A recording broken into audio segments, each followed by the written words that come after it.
अस्सलामुअलैकुम। रज़ा अली हजवेरी आपकी खिदमत में गंज बख्श फैज़ आलम मज़हर नूर खुदा नाकिसारा पीर कामिल कामिलारा रहनुमा।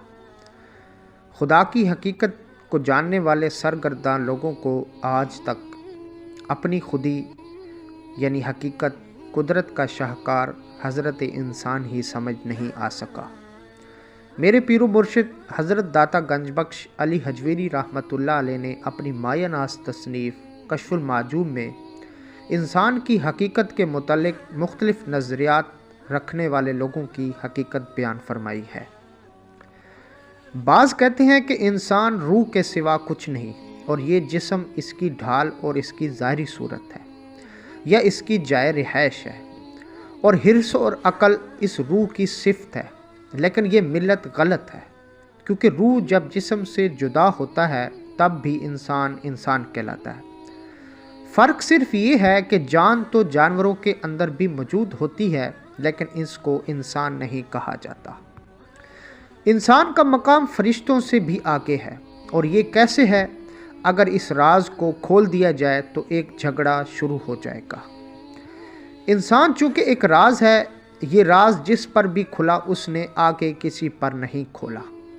पहचानो तो मैं कौन हूँ, मैं क्या हूँ, मैं हज़रत इंसान हूँ, मैं मानिए रहमान हूँ, मैं आलम फ़ुरकान हूँ और मैं नातिक़ कुरान हूँ।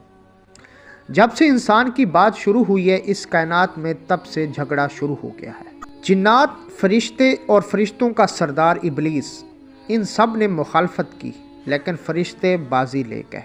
जिसको देखा गया सुबह अज़ल से, उसका जलवा दिखा दिया मैंने। क्योंकि इंसान के अंदर जो ज़ात जलवा फरमा है, फरिश्तों ने उसे देख लिया और सजदा कर दिया।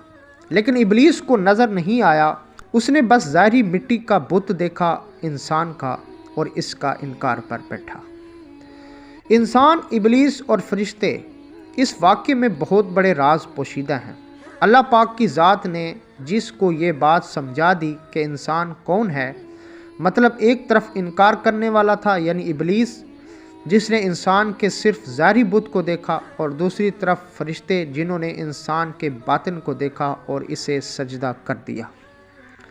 जैसे कि अल्लाह ताला ने कुरान पाक में फरमाया कि तो जब मैं इसे पूरा बना चुकूँ तो इसमें अपनी रूह फूंक दूँ तो तुम सब इसके लिए सजदे में गिर पड़ना। अब ये राज जो फरिश्तों पर खुला था, अगर इंसानों की दुनिया में किसी पर खुल जाए, जो कि बहुत सारे लोगों पर खुला भी है अल्लाह के हुक्म से। असल बात क्या है? पहले तो ये बात डायरेक्ट थी, यानी सीधा साधा अल्लाह को मानना, लेकिन जब बात इनडायरेक्ट हुई तो इबलीस कंफ्यूज हो गया और कंफ्यूजिंग में पड़ गया। अल्लाह ने फरमाया कि अब इंसान से होकर मेरी तरफ आना। कुदरत का अजीब ये सितम है, इंसान को राज जो बनाया और फिर इसी राज को इसी की निगाह से छुपा भी दिया। इसलिए हज़रत अल्लामा इकबाल रहमतुल्लाह अलैह इसके मुतल्लिक़ फरमाते हैं, बेताब है ज़ोक़े आगही का, खुलता नहीं बेद ज़िंदगी का, हैरत व आगाज़ व इंतहा है, आईने के घर में और क्या है। अब देखा जाए, अगर कोई इंसान किसी दूसरे इंसान की मोहब्बत में फ़ना हो जाए, यानी आशिक महबूब में, तो कहाँ देखा है कि दुनिया में इसका साथ दिया हो। उल्टा मुखालफत ही होती है उसकी। मार दिया जाता है, खाल उतार दी जाती है और फतवे लगा दिए जाते हैं। जिसे इंसान की समझ आ गई, इंसानियत भी इसी के अंदर ही नज़र आएगी। नतीजा यही निकला कि जो इंसान को धोखा दे रहा है, हकीकत में वो अल्लाह को धोखा दे रहा है। तो इसलिए मियाँ साहब रहमतुल्लाह ने भी इस बात को पोशीदा रखना ही चाहते थे, अगर इंसान के राज को खोल दूँ तो एक नया झगड़ा शुरू हो जाएगा। क्योंकि राज दो के दरमियान होता है, अगर तीसरा आ जाए तो वो राज राज नहीं रहता। अल्लाह ताला से दुआ है कि अल्लाह ताला हमें हकीकत से आशना फरमाए और अपनी मार्फत के दरिया में गोता ज़न होने की तौफीक ता फरमाए। वीडियो आपको पसंद आई तो चैनल को सब्सक्राइब करें, लाइक करें और कमेंट्स करें, और इस मुतल्लिक़ आपका कोई सवाल हो तो आप कमेंट्स में कर सकते हैं। शुक्रिया।